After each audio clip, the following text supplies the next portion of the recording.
Welcome to Wellness Spring, dear Gertrude. It's so lovely to have you on the show, and I feel very honored to chat with you. It's great to be here. Thank you so much for having me, Beverly. Pleasure. Dear friends, my guest today is an amazing lady. Her name is Getrude Matshe, whom I had the honor to speak alongside on International Women's Day for a Silver Sirens event, Empowered Women, Empowered Women. And to be honest, I was blown away by her passion, enthusiasm, and zest for life. So I think we're all in for a very big treat today. So Gertrude is a truly inspirational public speaker and three-time TEDx speaker. She's passionate about helping people achieve their full potential and also to find their individual life purpose. Gertrude has written several books and is now a book writing coach. She is the founder and global creator of Her Story Circle, which I actually heard her talk live this morning on Facebook, which was a real treat. And these are only a few of the things that she is doing, plus she's a busy mother of three. So Gertrude, could you please tell our listeners about your background, where you grew up, your family life, education, so they can really get an essence of you and what you did when you left school and your career? Because I know you've been in the corporate world and got a long chain of accolades behind you, and you're doing so many amazing things. Thank you so much for giving me this opportunity to share myself with your community. So I was born in Rhodesia, which is now Zimbabwe. And my first career was in IT, in computers as a COBOL programmer, web designer. I'm a first generation coder, programmed computers when they were starting.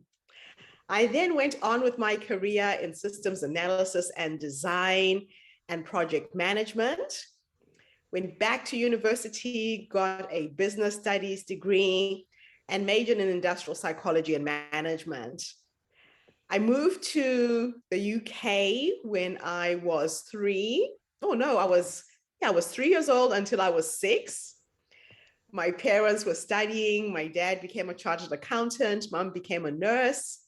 Then we came back to Rhodesia, grew up there. When I was 19, I decided to go back to the UK again to study. That didn't work out very well. And I got a job acting in a musical production about Nelson Mandela in Norway.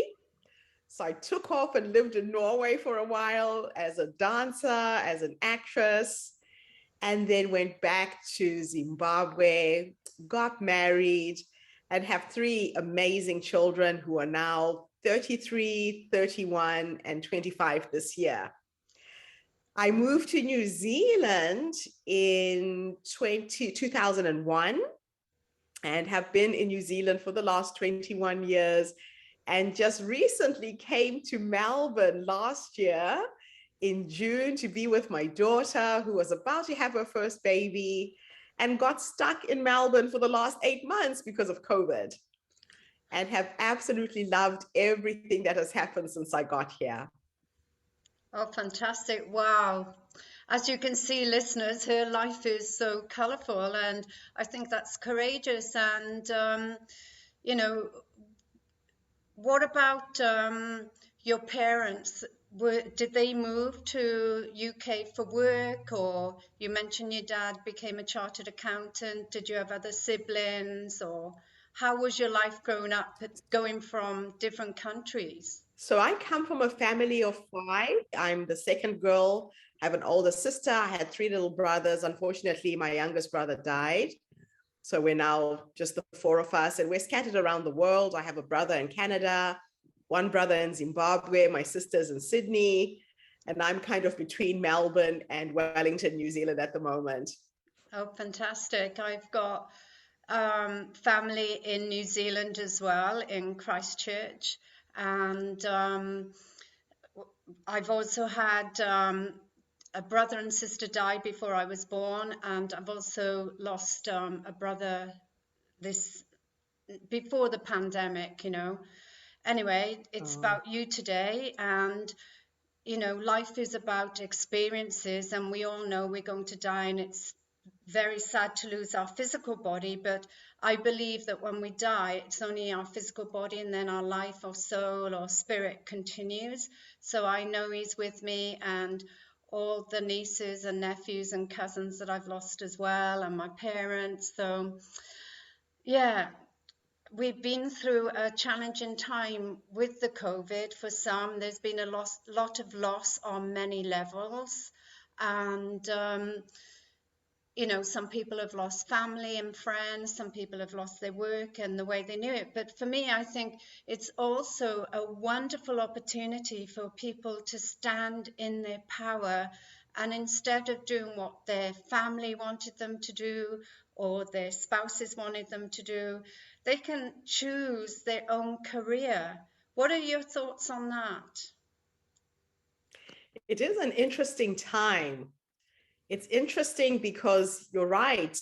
We are almost being forced to make choices in terms of what we want with our lives.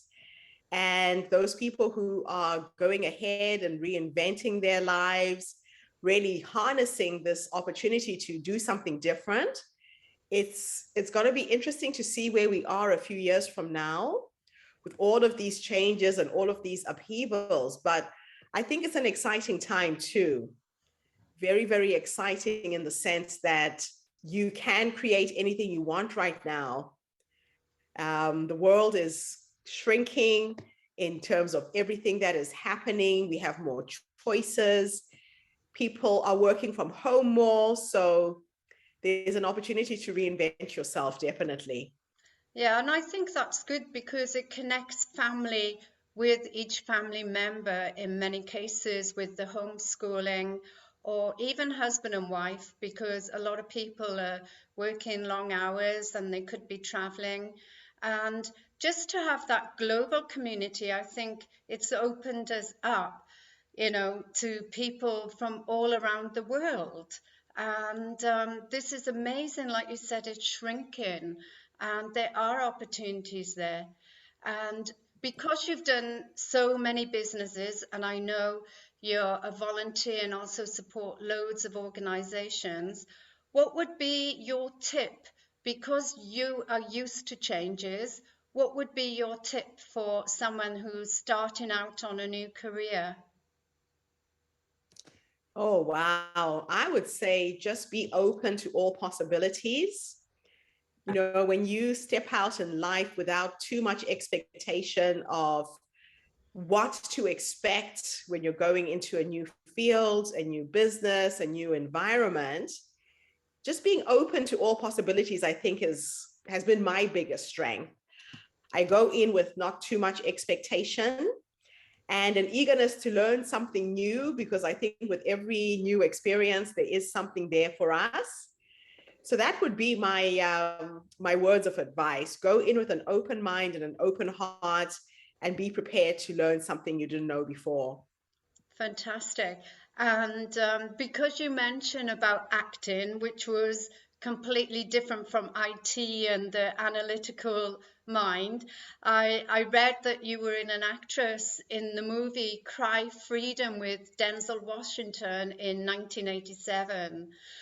He's just such a funny guy, and I'd like you maybe to say your experience. I know sometimes you don't see the main actors or get to connect with them, but tell us about that and life as an actor. That was an amazing, amazing experience.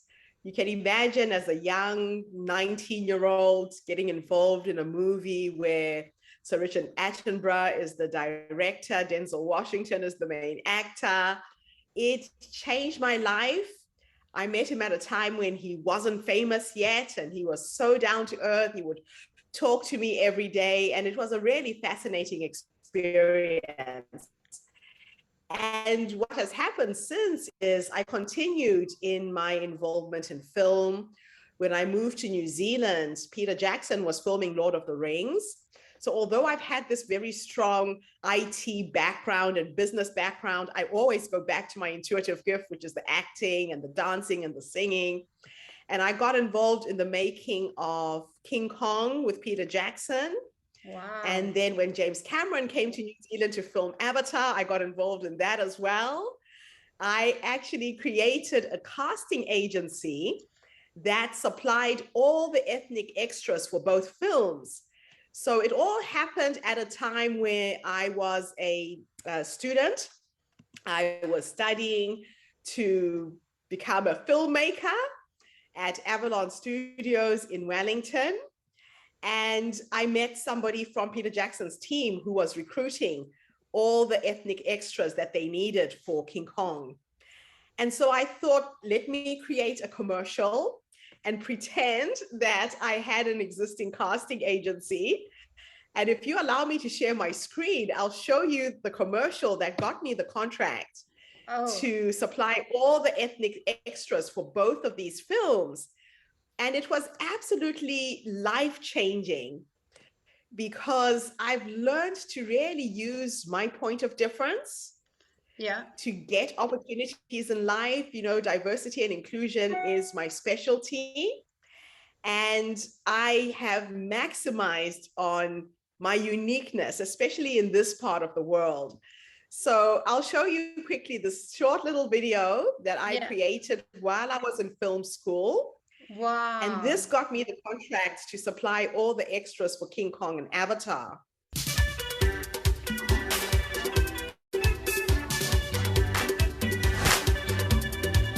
Hello and welcome to Simzisani Creations.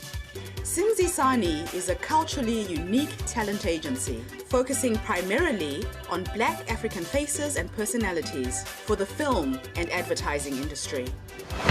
Formed in Cape Town, South Africa in 1994, Simzisani is now an international operator and is based in Wellington, New Zealand. We offer a wide range of talent, including actors, models, dancers and musicians of African origin, as well as from a diverse range of ethnicities.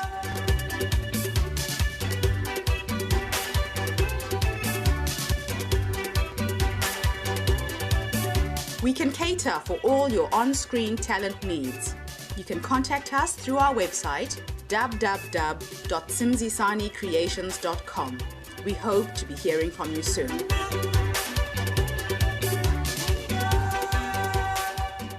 And what was fascinating about producing this video is I was supposed to have 6 dancers to come in and dance for me.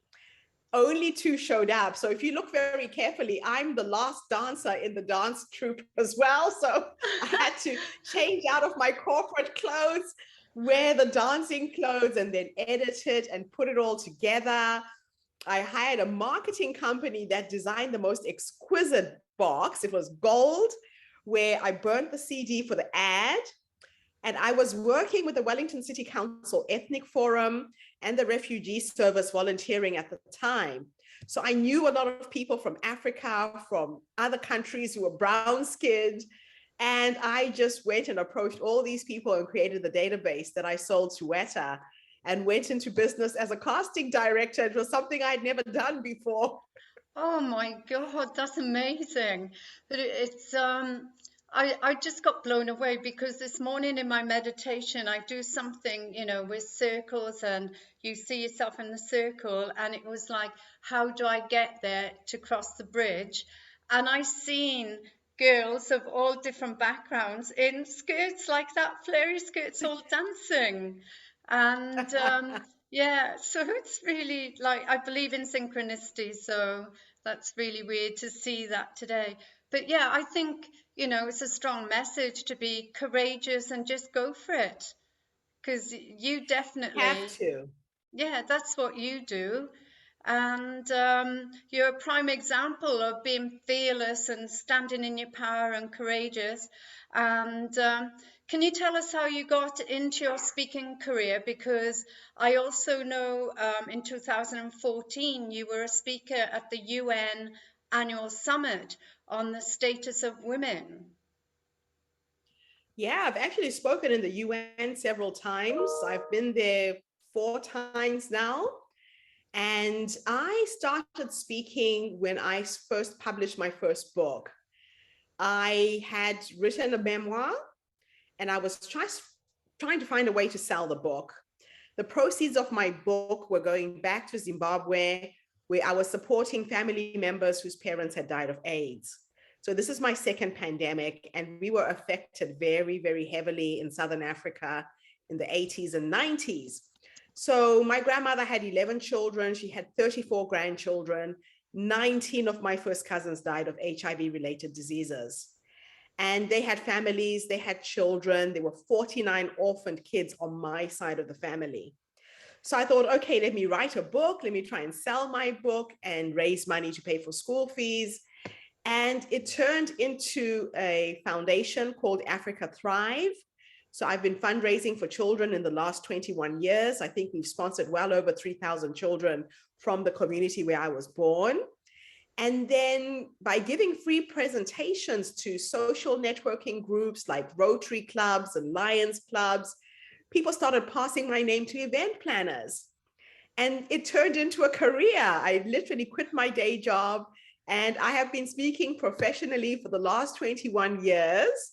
I've been to 56 countries. I can't tell you how many towns, villages, cities in between, and just absolutely love where my life is right now. Oh, I can feel your passion, so it's definitely you. And I know you've created a speech app for teenagers as well.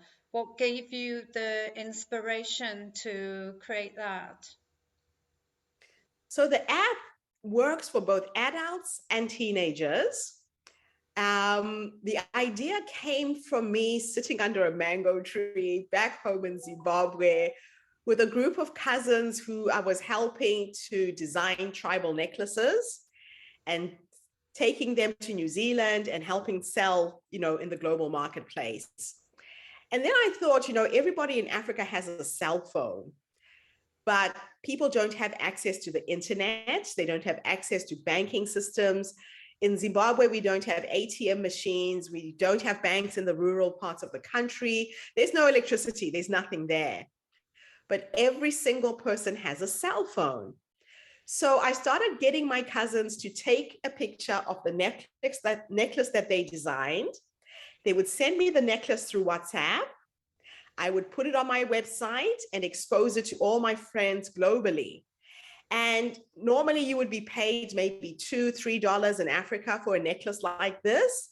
But on my website, people are bidding for the piece. So there's many eyes looking at the same piece. By the end of the month, that silent auction could give that woman $200 because I share the story of the woman. I share who she is. Is she widowed? Is she divorced? How is she looking after herself? How many children does she have? And other women are just supporting to help that woman survive. So that's where the development of the app came from. Then I took it a step further and thought, if I can help these women articulate who they are, so they can share their stories. So my platform is called Her Story. I coach women in third world countries and in first world countries to articulate their messages, who they are as thought leaders, what help they're needing in their business, what inspiration they want to bring to the world.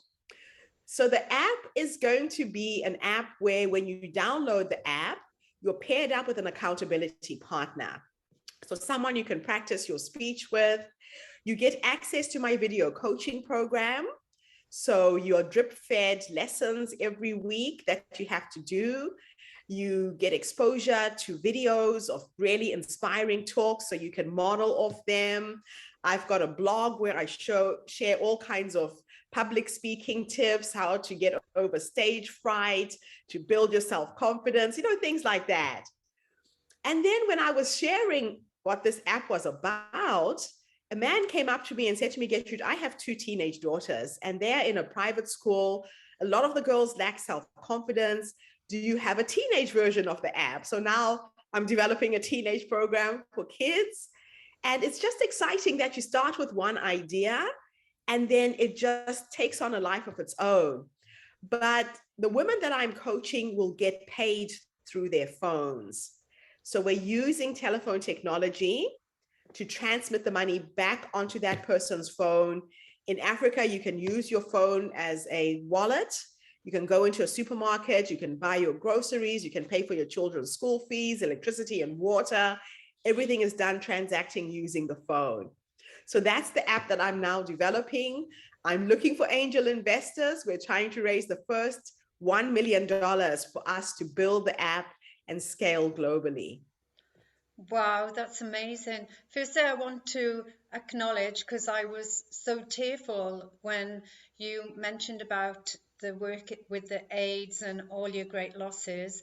And I just think it's amazing that, you know, children are our future. And I'm really grateful that you started all this work with children and giving them hope and putting them in their power, and for women in general, because for many years globally, women have been seen and not heard, and, you know, through disempowering beliefs, you know, women don't have a voice. So it's wonderful that you are giving opportunity for women globally, no matter what their background, to stand in their power. And to, I used to run networking events and teaching people how to public speak. So I think it's wonderful, because some people could talk in a conference room and feel happy because they're with their staff and comfortable, yet they couldn't stand up in a wedding or make social chit chats. So I think what you're doing is absolutely amazing. I think when you drip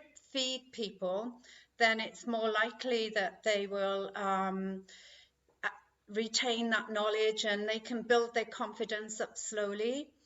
And can you tell us more about your books and your coaching? Because I know you're also a wonderful poet and a storyteller.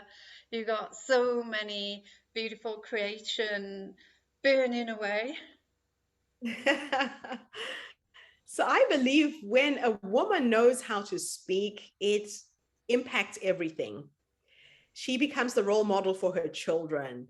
It impacts her workplace, her having the confidence to stand up in a meeting and share her ideas. It impacts her relationship with the man she's with, where she's assertive and she knows how to ask for what she wants.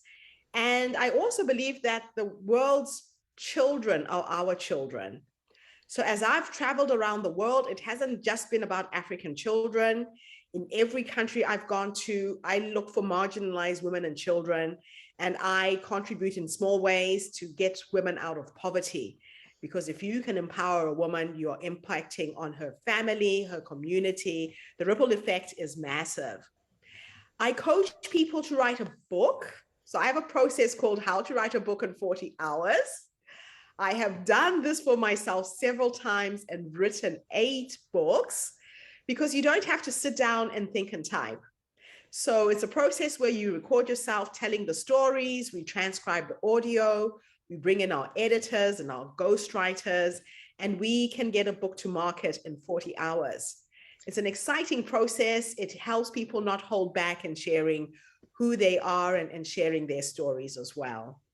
And then, of course, the coaching to help you speak and get on TED. Wow, I had goosebumps when you were saying all that, you know, it's especially about empowering women. And I think it's wonderful that you've been to 56 countries and, you know, spread, like you say, the ripple effect, like throwing a stone in a pond, all your love and all the women just being in your presence that you've empowered and continue to do so. So on that note, what is next for you? Well, right now I've gone back into tech after 21 years of not being in technology. I feel like a baby who is learning and starting from scratch all over again, but I am a constant student of life. I love being challenged by new things. So I'm back in the tech world, building a tech business, and it's both edu-tech because of the educational component of the app, and fintech because of the financial aspect of this app as well. So I'm being stretched from 2 sides and just absolutely loving every minute. And I've attracted some beautiful women who have come on board to mentor, to coach and support me on this journey. And that's the thing that we need to do as women. If you see someone and you've got knowledge and skills that you can share, make the journey easy and short for her so she's not trying to reinvent the wheel. And that's what I've tried to do in my business career, is to share what I've done and show people how to do it quick, fast, and easy. So we're not struggling and we're sharing our ideas and our experiences. Wow, that's amazing. You know, as I always say to people, when women come together, they are unstoppable. And it's having that love and support and knowing that people are there for you and watching your back. So, just to conclude, if there was one thing you could do to change the world, what would it be? Oh, wow. It would be to educate children. I believe children are the next generation that will look after us. And the more educated people are, the more empowered they can be. And in particular, on the African continent, where there's not many resources, education is literally a key that gets you out of poverty. So that would be my one thing. Oh, that's a beautiful message. And I totally agree. Children are the way forward. And I think through education as well, if we can bring more love and compassion into the world, our children are bringing it for us. And as you mentioned, all the children are our children, whether we have our own biological children or not. You know, we are one, and it's our duty to support these women and children. And yeah, so thank you so much for giving up your precious time today. I'll put all your links to all your amazing charities and the work that you're doing with the show notes. And I wish you a magical day. Thank you so much for having me.